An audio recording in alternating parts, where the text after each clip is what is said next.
পদে কৈছে কতদিনে জন্মিলন্ত ভকত বৎসল সিবেলা ভৈলেক কাল মহা সুমংগল। কিছুদিনৰ পাছত কপিল প্ৰভুৰ জন্ম হ'ল আৰু ভগৱন্ত যেতিয়া অৱতৰিত হৈছে লগে লগে সুন্দৰ বাতাবৰণ, এটা পৰিৱেশ সুন্দৰ হৈ আহিছে। ভৈল জল নিৰ্মল প্ৰসন্ন দিশপাশ, অসংখ্য বিমানাসী চানিল আকাশ। দেৱতাগণেও প্ৰভু ভগৱন্তৰ জন্মৰ কথা গম পায়, অৱতাৰৰ কথা। তেওঁলোকো আহি আকাশ চানি ধৰিছে। কি হৈছে? ৰংগে বিদ্যা ধৰি দিব্য বাদ্য বজাৱয়, সুস্বৰে গন্ধৰ্বে হৰিগুণক গাৱয়, ভংগীভাৱে নৃত্য কৰে অপ্সৰাচয়, সিবেলা লোকৰ মহা আনন্দ হৃদয়। গন্ধৰ্বসকলে গীত গাইছে, অপেচৰাসকলে নৃত্য কৰিছে, দেৱতাসকলে গোটেই আকাশত নিজৰ নিজৰ বিমানত আহি কপিল প্ৰভু যেতিয়াই মাতৃ দেৱহূতি গৰ্ভৰ পৰা অৱতাৰ হৈছে, সেই সময়ত তেওঁলোক আহিছে। জয় জয় কৃষ্ণ বুলি যত দেৱচয়, বিমানৰ হন্তে ধাৱে পুষ্প বৰিষয়। কৃষ্ণৰ প্ৰভু ভগৱন্তৰ জয় জয়কাৰ কৰি তেওঁলোকে পুষ্প বৰিষণ কৰিছে। পাছে সিটো কৰ্দমৰ আশ্ৰমক প্ৰতি, ঋষিগণসমে আখিলন্ত প্ৰজাপতি। আৰু শেষত আন আন ঋষিসকলৰ লগত স্বয়ং কৰ্দমৰ পিতৃ ব্ৰহ্মাদেৱো এই আশ্ৰমলৈ আগমন ঘটিছে। পিতৃ আশীবাৰ দেখি কৰ্দমে তেখনে, গাঁও চালি উঠিলন্ত হৰষিত মনে, গন্ধে পুষ্পে ধূপে দীপে কৰিলা পূজন, বখিলন্ত বিধি চিন্তি কৃষ্ণৰ চৰণ। কৰ্দমই নিজৰ পিতৃক আশ্ৰমলৈ অহা দেখি যত যি ধৰণে পাৰে গন্ধ পুষ্প ধূপ দীপ সকলো সুন্দৰভাৱে দি অতিথিক আগমন কৰাই অনাই আশ্ৰমত বহিবলৈ দিছে। আৰু ব্ৰহ্মাদেৱেও হৰিৰ চৰণ হৃদয়ত চিন্তা কৰি তেওঁ আসন লৈছে। ইয়াত আমি এটা কথাই গম পাই আহিছোঁ, যোনে নহওক কিয় ব্ৰহ্মালৈকে কেৱল কৃষ্ণৰ চৰণ চিন্তা কৰি আছে। যিজন কৃষ্ণৰ চৰণ দেৱতাসকলে চিন্তা কৰি আছে, ব্ৰহ্মাই চিন্তা কৰি আছে, ৰুদ্ৰই চিন্তা কৰে, আৰু আমি আমাৰ দৰে সাধাৰণ মনুষ্য যি তিনি তাপত তাপিত হৈ আছোঁ, আদি দৈবিক আদি ভৌতিক আৰু আধ্যাত্মিক যি মায়াৰ তিনিটা গুণে আমাক পুতলাৰ দৰে নচুৱাই আছে, তথাপিও আমি ঈশ্বৰৰ চৰণত খামোচ মাৰি ধৰিব পৰা নাই। তথাপিও আমি ঈশ্বৰমুখী হ'বলৈ শিকা নাই। যদিও অকণমান নীতি নিয়ম কৰাৰ দৰে ৰাতিপুৱা আৰু সন্ধিয়া গুৰুগৃহত মূৰটো ধুৱাইছোঁ, কিন্তু মনটো দিনটোৰ বেছিভাগ সময় কামনা বাসনাত আমি লগাই থৈছোঁ। কেৱল কামনা বাসনাত মনটো যেতিয়ালৈকে ঈশ্বৰমুখী নকৰিব, প্ৰতিটো মুহূৰ্তত অপ্ৰতিহত নিৰন্তৰভাৱে, তেতিয়ালৈকে আমি হৃদয়ত আনন্দটো লাভ কৰিব নোৱাৰিম। আপুনি যাৰ লগত থাকে তাৰ প্ৰভাৱ আমাৰ ওপৰত পৰে। কাৰ লগত আছে আপুনি? যদি ধনৱন্তৰ লগত থাকে, আপুনি ধনী হোৱাৰ কীৰ্তি কাৰ্যবিলাক শিকিব, কেনেকৈ ধন ঘটে। যদি জ্ঞানৱন্তৰ লগত থাকে, জ্ঞান আহৰণ কৰিবলৈ শিকিব। যদি ভকতৰ লগত থাকে, ভক্তি বস্তু পাব।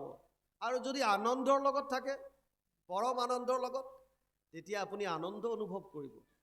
কাৰ লগত আছে? আপুনি জুইৰ ওচৰত হাতটো দি থ'লে কি হ'ব? জুয়ে গৰম কৰিব। আপুনি এটা সুন্দৰ ফৰ্মুলা কৰি চাব পাৰে, এটা প্ৰেক্টিকেল। এটা হাতত ফ্ৰিজৰ পৰা অকণমান কেইটুকুৰামান বৰফ লওক, আৰু বৰফখন এনেকৈ ধৰক, এটা হাত জুইৰ ওচৰত ৰাখক, 5 মিনিট যিমানকণ সময় পাৰে, এটা হাত জুইৰ ওচৰত, এটা হাতত ফ্ৰিজৰ পৰা উলিয়াই বৰফ দুটুকুৰামান হাতত ধৰি থাকক সহ্য কৰিব পৰালৈকে, আৰু বৰফটো পেলাই দিয়ক, জুইৰ পৰা হাতটো আনক, এটা বাল্টিত পানী লৈ দুইটা হাত সুমুৱাই দিয়ক। এটা বাল্টিৰ পানী একে টেম্পাৰেচাৰ, নৰ্মেল পানী, কিন্তু আপোনাৰ দুইটা হাতে ঠাণ্ডা গৰমটো বেলেগ বেলেগ ধৰণে অনুভৱ কৰিব। জুইৰ ওচৰত যিটো আছিল বেছি ঠাণ্ডা লাগিব, আৰু বৰফ যিটোত ধৰি আছে ই গৰম অনুভৱ কৰিব। কিয়? আছে কাৰ লগত? কাৰ লগত? আমি যাৰ লগত থাকোঁ। সেইকাৰণে প্ৰতিটো মুহূৰ্তত তস্মাৎ সৰ্বেষু কালেষু মাম অনুস্মৰ। ভগৱানে কৈছে মোৰ লগত থাকিবলৈ চেষ্টা কৰ। মনটোক কেৱল ঈশ্বৰত দি থওক। প্ৰতিটো মুহূৰ্তত অভ্যাস কৰক। মোবাইলত এলাৰ্ম দি পেলাই প্ৰথমতে চেষ্টা কৰক, 15 মিনিটৰ মূৰে মূৰে এলাৰ্ম বাজক আৰু কওক, ভাবক যে ঈশ্বৰ মোৰ লগত আছে, মই ঈশ্বৰৰ লগত আছোঁ। অভ্যাসটো কৰক, 10 মিনিটলৈ আনক, 5 মিনিটলৈ আনক। শেষত দেখিব যে আপোনাৰ অভ্যাস হৈ গ'ল। অট'মেটিকেলি আপোনাৰ মনত কেৱল কৃষ্ণৰ কথা আহি আছে, কেৱল কৃষ্ণময় হৈ যাব। ভকতসকলে ইয়ালৈকে কয়, অৰ্জুন যেতিয়া শুই থাকে, তেওঁৰ ৰোমৰ প্ৰতিটো ৰন্ধ্ৰৰ পৰা কেৱল কৃষ্ণ কৃষ্ণ শব্দ ওলাই থাকে। কৃষ্ণময়, এনেকুৱা প্ৰতিটো মুহূৰ্তত কৃষ্ণময়। দেৱতাসকলে আকাশত চানি ধৰিছে, জয় জয় কৃষ্ণ বুলি যত দেৱ ছয়, বিমানৰ সন্তে ধাৱে পুষ্প বৰিষয়। ব্ৰহ্মা আহিছে, ব্ৰহ্মাক আসন দিছে, ব্ৰহ্মায়ো ঈশ্বৰ চিন্তা কৰিয়ে আসন লৈছে। তাৰ পাছত ইয়াত কৈছে, গন্ধে পুষ্পে ধূপে দীপে কৰিলা পূজন, বখিলন্ত বিধি চিন্তি কৃষ্ণৰ চৰণ, তত্ত্বজ্ঞান কহিবাক লাগি কৃপাময়, নিজ অংশে তান গৃহে ভৈলেক উদয়, ইহাক নজানি ব্ৰহ্মা আনন্দ ভৈলন্ত, দেৱহূতি কৰ্দমক বাক্য বুলিলন্ত। কি কাৰণত প্ৰভু ভগৱন্ত আহিছে এই তত্ত্বটো বুজা নাই, কিন্তু ব্ৰহ্মাই এটা কথাত আনন্দ পাইছে যে মোৰ পুত্ৰই মোৰ আদেশটো পালন কৰিলে। ব্ৰহ্মাক যেতিয়া সৃষ্টি কাৰ্য কৰিবলৈ দিলে পদ্মকল্পত, আমি সকলোৱে জানো ভগৱান নাৰায়ণৰ নাভিৰ পৰা এপাহ পদুম ফুল ওলাল, আৰু সেই পদুমৰ ঠাৰিত দিয়ে ওলাই পদুম ফুল পাহত ব্ৰহ্মা প্ৰথম বহে, চাৰিওফালে চাই কেৱল জল আৰু জল দেখে। মই ক'ৰ পৰা ওলাই আহিলোঁ, পুনৰ তেওঁ জানিবৰ কাৰণে পদুম ফুলৰ ঠাৰিডালেদি ভিতৰলৈ গৈ ব্ৰহ্মাৰ উদৰত বহু বছৰ ভ্ৰমণ কৰি থাকে, একো বিচাৰি নাপালে। শেষত পুনৰ ওলাই আহিল, আৰু তেতিয়া শুনিলে তপস্যা কৰিলে বহু বছৰ। তাৰ পাছত প্ৰভু ভগৱন্তৰ দৰ্শন দিলে আৰু ক'লে, হে প্ৰজাপতি, হে ব্ৰহ্মা, তুমি আগৰ দৰে সৃষ্টি কৰা। আগৰ দৰে কেনেকৈ কৰিব এতিয়া একোৱে মনত নাই। তেতিয়া তেওঁক নিজৰ হৃদিস্থিত হৈ বেদৰ জ্ঞান দিছে, আৰু 4টা শ্লোকত ভাগৱত শ্ৰৱণ কৰাইছে। তাৰ পাছত ব্ৰহ্মাই সৃষ্টি কৰিছে 4 সিদ্ধৰ প্ৰথম জন্ম, আৰু সৃষ্টি কাৰ্য বঢ়াবলৈ কওঁতে সনত কুমাৰ আৰু সনাতনে ক'লে, আমি নোৱাৰিম, আমি কেৱল ঈশ্বৰ চিন্তা কৰি থাকিম। ক্ৰোধ উঠিল ব্ৰহ্মাৰ, ক্ৰোধৰ ভমকত ভ্ৰুৰ মধ্যৰ পৰা এটি সন্তান জন্ম হ'ল, আৰু ক্ৰন্দন কৰিবলৈ ধৰিলে, ৰোদন কৰিবলৈ ধৰিলে, নাম দিলে ৰুদ্ৰ, যাক আমি মহেশ বুলি কওঁ, শিৱ বুলি কওঁ। 11টা নাম দিলে। ৰুদ্ৰই কান্দিলে আৰু ক'লে, আদেশ কৰা, কি কৰোঁ? বোলে সৃষ্টি কৰ। লগে লগে সৃষ্টি কৰিলে, যক্ষ ৰক্ষ পিশাচ এইবিলাক। সৃষ্টিত কোনো ইউনিফৰ্মিটি নাই। কাৰোবাৰ যদি 1000টা হাত আছে, কাৰোবাৰ এটাও নাই। কাৰোবাৰ নাক যদি অসংখ্য আছে, কাৰোবাৰ এটাও নাই।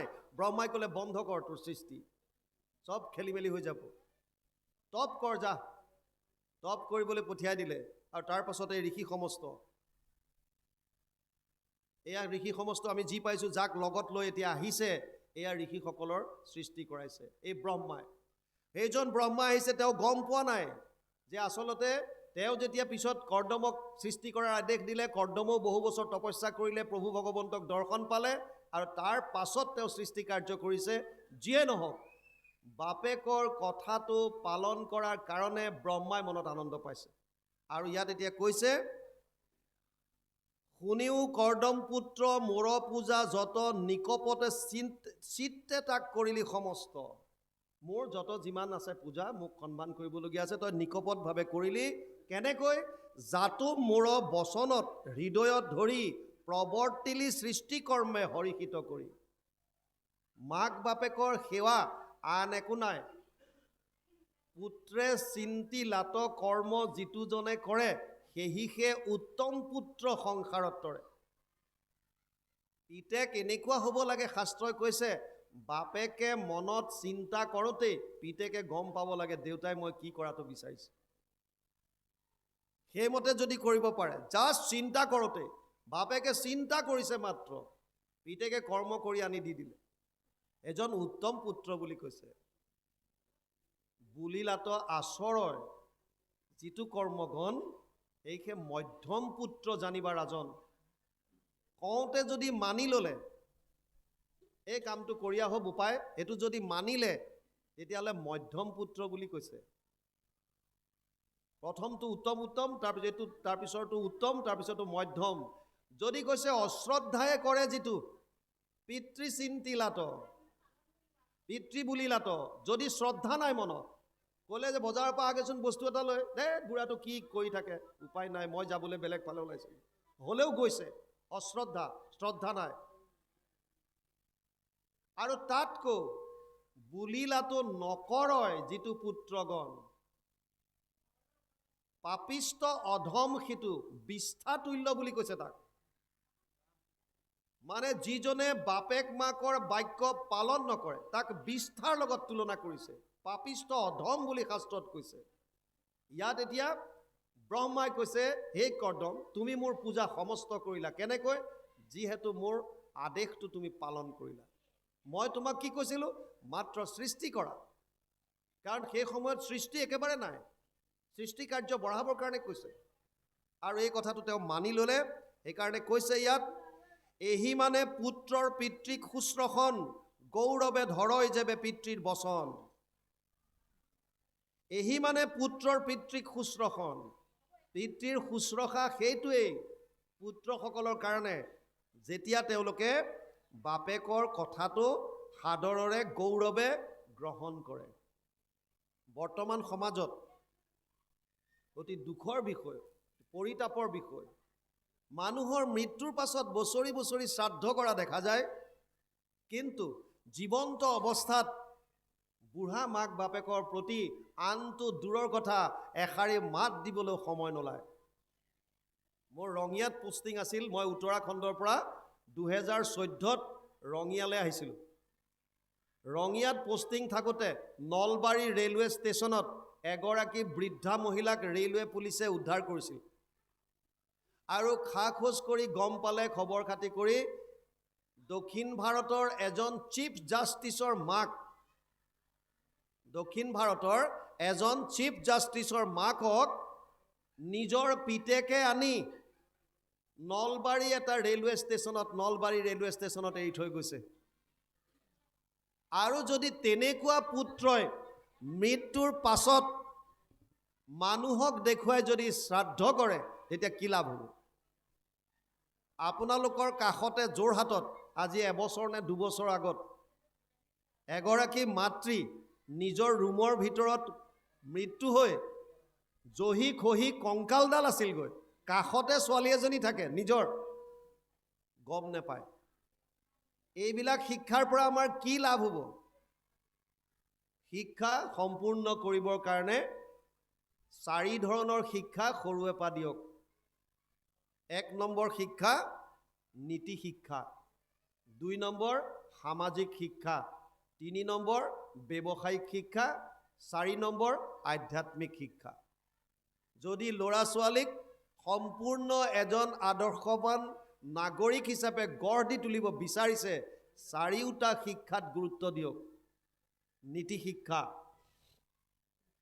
আগতে বৃদ্ধ ককাওক বা আইতাকে গৰমৰ দিনত চোতালতে ধাৰি পাতি পাৰি লৈ নাতিকেইটাক কলাত মূৰটো থোৱাই বিভিন্ন সাধু কথাৰ মাজেৰে এই নীতি শিক্ষাবিলাক দিছিল, য'ত গছ গছনিয়ে কথা ক'ব পাৰে, জীৱ জন্তুবিলাকে বনৰ কথা ক'ব পাৰিছিল, য'ত স্বৰ্গৰ অপেশ্বৰী দেৱতা ইত্যাদিৰ কথা আছিল, ৰজা মহাৰজাৰ কথা আছিল।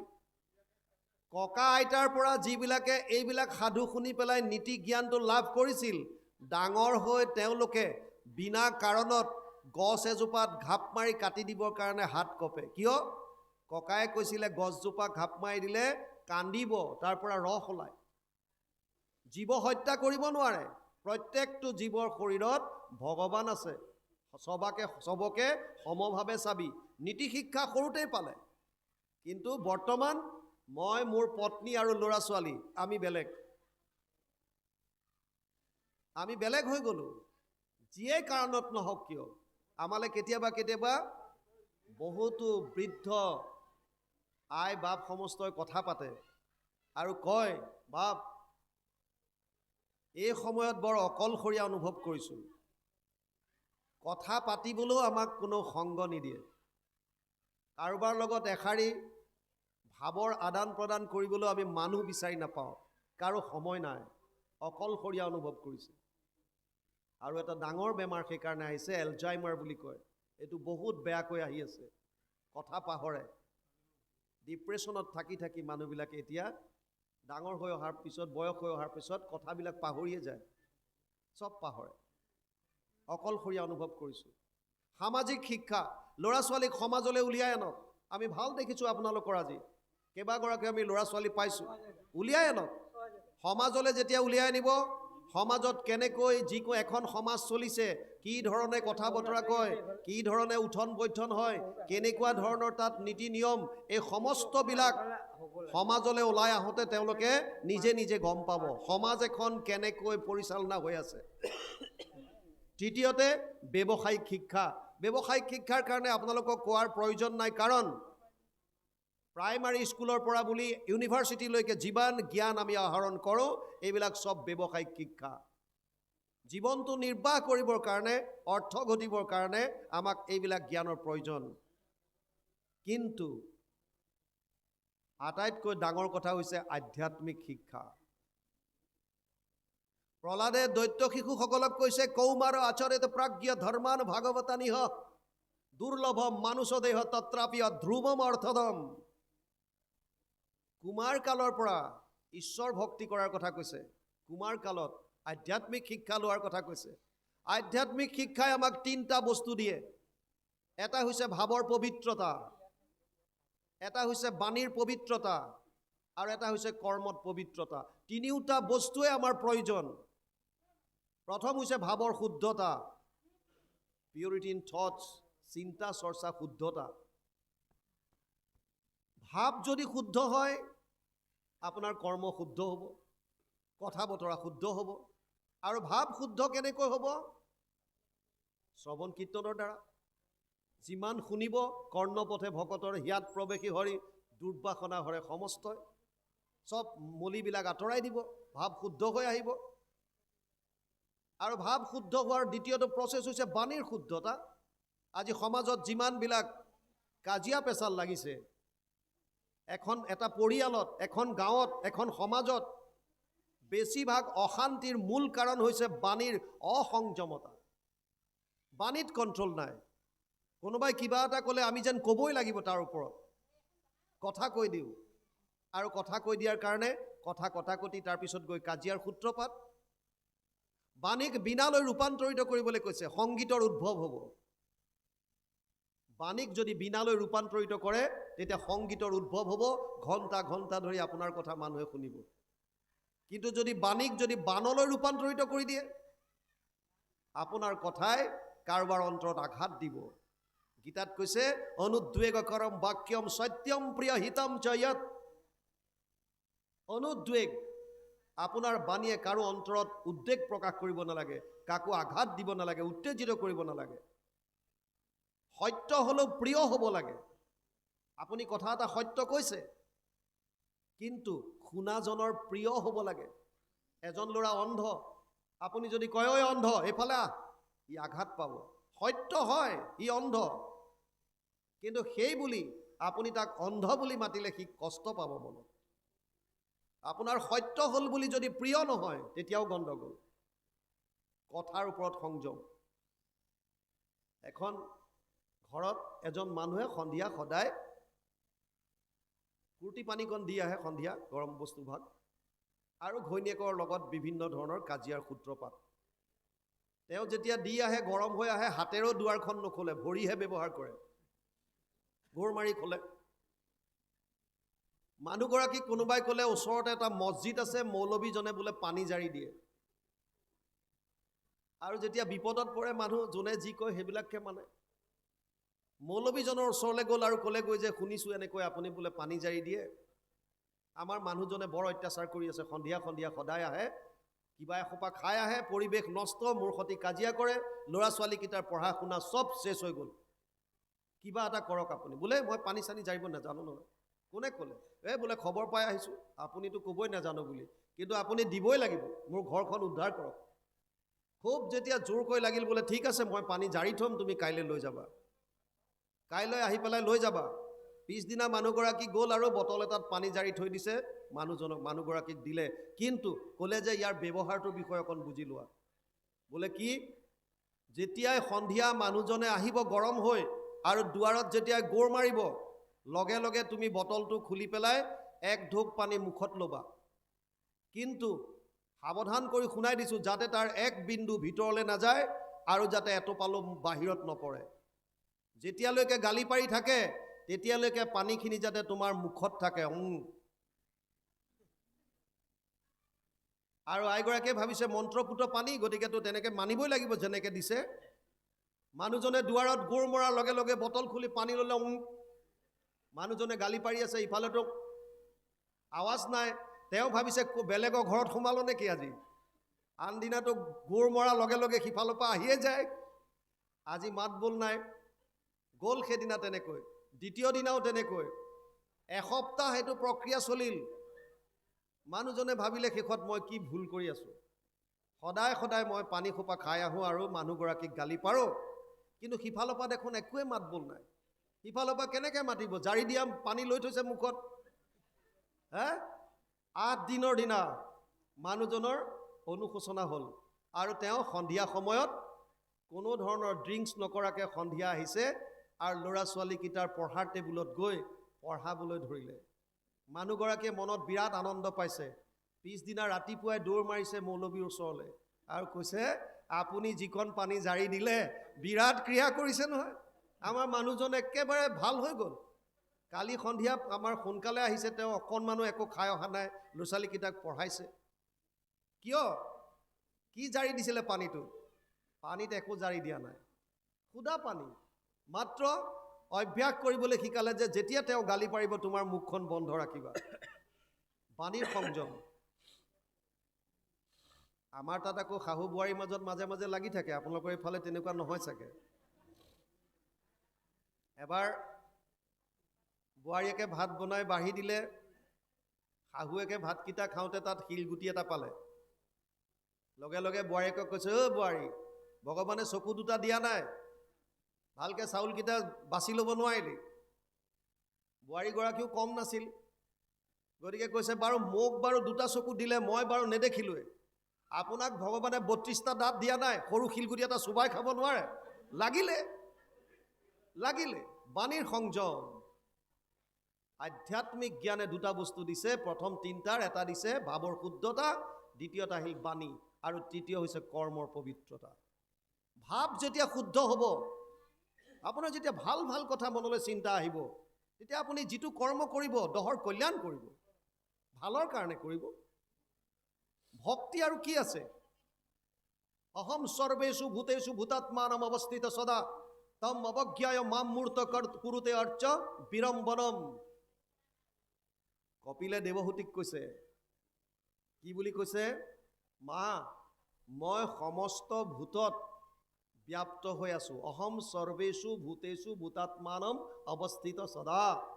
মোক অৱজ্ঞা কৰি যিসকলে মূৰ্তি পূজা কৰি আছে, এইটো তেওঁলোকৰ কাৰণে বা মোৰ কাৰণে অতি বিৰম্বনৰ কথা। বেদমন্ত্ৰে প্ৰতিমাত কৰয় অৰ্চন, নাহি তাৰ ফল কিছু সবে বিৰম্বন। কি কৰিবলৈ দিছে তেতিয়াহ'লে? আধ্যাত্মিক শিক্ষা ল'লে গম পাব আপোনালোকে। কি? তত মাম সৰ্বভূতেষু ভূতাত্মানম কৃতালয়ম অৰ্হয়েত দান মানভ্যম মৈত্ৰেয় অভিন্নেন চক্ষুষা। কপিলে দেৱহূতিক কৈছে, হে মা, মই যিহেতু সমস্ত ভূতত ব্যাপ্তমান হৈ আছোঁ, গতিকে সকলো প্ৰাণীৰ প্ৰতি প্ৰথম দান ভাৱ ৰাখা, কায়ো মনোবাক্যে। যদি ধন টকা পইচা দি কাৰোবাক সহায় কৰিব পৰা নাই, কায়িকভাৱে কৰক। কোনোবা বিপদত পৰিছে, আপোনাৰ সহায় বিচাৰিছে, আপুনি কায়িকভাৱে সামৰ্থ্য সহায় কৰক। আৰু কায়িকভাৱেও পৰা নাই, আশীৰ্বাদ এটা দিয়ক, তোৰ কামটো সুচাৰুৰূপে হৈ যাওক, মই অন্তৰৰ পৰা আশীৰ্বাদ কৰিছোঁ। আপুনি যেনেকৈ পাৰে দান কৰক, যাক যেনেকৈ। সেৱা মনোভাৱ। সেৱা মানে এনেকুৱা নহয়, যাক যিটো যেতিয়া প্ৰয়োজন। এজন শিক্ষকে স্কুলত সেৱাৰ ওপৰত লেকচাৰ দি আছিল। ষ্টুডেণ্টখিনিক ক'লে যে, তহঁতে বুজি পালিনে চবেই সেৱা কেনেকৈ কৰিব লাগে মানুহক? বোলে বুজি পালোঁ ছাৰ। পিছদিনা আহিল, এতিয়া ক, কোনে কোনে কালি কাৰ কাৰ কি ধৰণে সেৱা আগবঢ়ালি? এটাই কৈছে, ছাৰ কি কৰিলি তই? ছাৰ মই যেতিয়া স্কুললৈ আহিছোঁ বুঢ়ী মানুহ এগৰাকী ৰাস্তাৰ কাষত ৰৈ আছিলে, মই হাতত ধৰি ৰাস্তাটো পাৰ কৰাই দিলোঁ। এইটো সেৱা। আৰু কোনোবাই দ্বিতীয়টোৱে হাত দাঙিছে, ছাৰ তই কি কৰিলি? ই যিগৰাকী মানুহক হাতত ধৰি পাৰ কৰাইছিল ময়ো ইটো হাতত ধৰি পেলাই পাৰ কৰাইছোঁ। আচ্ছা, এগৰাকী মানুহক দুটাই ধৰিলি, বাৰু যি হওক দে, হ'ল দে। আৰু কোনোবাই তৃতীয়টোৱে হাত দাঙিছে, তই? ছাৰ ইহঁত দুটাই যিজনী মানুহ পাৰ কৰাইছিলে ময়ো তাত পিছফালৰ পৰা হাতটো লগাই গৈছোঁ। তিনিটাই। আৰু কোনোবাই চতুৰ্থটোৱে দাঙিলে, বোলে তয়ো নে? হয় ছাৰ। কিয়? চাৰিটা লাগেনে এজনী মানুহ পাৰ কৰাবলৈ? বোলে নহয়, মানুহজনী পাৰ হ'ব বিচৰা নাছিল, জোৰ জবজ পাৰ কৰাই দিছোঁ। সেৱা। এইটো সেৱা কি লাভ? এইটো সেৱা নকয়। তেওঁ বিচৰা নাই, তুমি জোৰ জবজ পাৰ কৰাই দিছা। যাক যিটো বস্তু প্ৰয়োজন নাই। দান। মানভ্যম, সন্মান দিয়ক। অমানিনা মানধেনা, নিজে নিবিচাৰিব সন্মান, আনক দিয়ক। যিমান পাৰে আনক সন্মান দিয়ক। আপোনাৰ যিটো সন্মান আছে স্বামীয়ে দিব, আপুনি বেলেগক দিয়ক। যিমান পাৰে বেলেগক মান দিয়ক। দান মানভ্যম মৈত্ৰ্য, মৈত্ৰতাৰ ভাৱ, বন্ধুতাৰ ভাৱ সমস্ত ভূতৰ প্ৰতি, অভিনন্য চক্ষুষা, কাকো বেলেগকৈ নাভাবিব, চব সমান। আমাৰ মাজত কোনো ভেদভাৱ নাই। মোৰ শৰীৰত যিটো আত্মা আছে আপোনাৰো আছে, পৰুৱাটোৰ শৰীৰত যিটো আত্মা আছে হাতীটোৰ শৰীৰতো একেই আত্মা। আমাৰ মাজত গতিকে ভেদভাৱ থাকিব নোৱাৰে। এয়া হৈছে আধ্যাত্মিক জ্ঞানৰ দ্বাৰা পাব। সেইকাৰণে চাৰিটা শিক্ষা, নীতি শিক্ষা, সামাজিক শিক্ষা, ব্যৱসায়িক শিক্ষা আৰু আধ্যাত্মিক শিক্ষা। গীতাত অৰ্জুনক কৈছে, হে অৰ্জুন, জ্ঞান কেৱল অধ্যাত্ম জ্ঞানকহে কয়। অধ্যাত্ম জ্ঞান নিত্যত্বম তত্ত্ব জ্ঞানাৰ্থ দৰ্শনম এতৎ জ্ঞানম ইতি প্ৰোক্ত অজ্ঞানম যদতো অন্যথা। ত্ৰয়োদশ অধ্যায় 11 নম্বৰ শ্লোক গীতা। তাত কৈছে, হে অৰ্জুন, অধ্যাত্ম জ্ঞানকহে কেৱল জ্ঞান বুলি কোৱা হৈছে। যিমানবিলাক ডিগ্ৰী আছে বাকী, এইবিলাকক জ্ঞান সংজ্ঞাটো দিয়া নাই। যদি নিজকে চিনি নাপাওঁ, মই কোন নাজানো, আপুনি কোন নাজানো, তেতিয়াহ'লে জ্ঞান কি? বাকীবিলাক চব অৰ্থ উপাৰ্জনৰ কাৰণে, জীৱনটো নিৰ্বাহ কৰিবৰ কাৰণে প্ৰয়োজন এইখিনি বস্তু। কিন্তু আচল জ্ঞান হৈছে আধ্যাত্মিক। যি কি নহওক, এতিয়া ইয়াত কৈছে, এহি মানে পুত্ৰৰ পিতৃক শুশ্ৰূষণ গৌৰৱে ধৰয় যেবে পিতৃৰ বচন, এহি তজু জীউ হব পৰম সুন্দৰী, ইটো ঋষি সমস্তত দিউ ৰংগ কৰি, পুত্ৰক জানিলো এন্তে জগত আধাৰ, কপিল নামক ধৰি ভৈল অৱতাৰ। এতিয়া ঋষিসকল যি লৈ আহিছে লগত, কৰ্দমক কৈছে, এই ঋষি সমস্তলৈ তোমাৰ 9 গৰাকী ছোৱালীক বিয়া দিয়া। আৰু যিটো পুত্ৰ তোমাৰ জন্ম হৈছে, মই গম পাইছোঁ এইজন ভগৱান কৃষ্ণ কপিল স্বৰূপে অৱতাৰ হৈছে।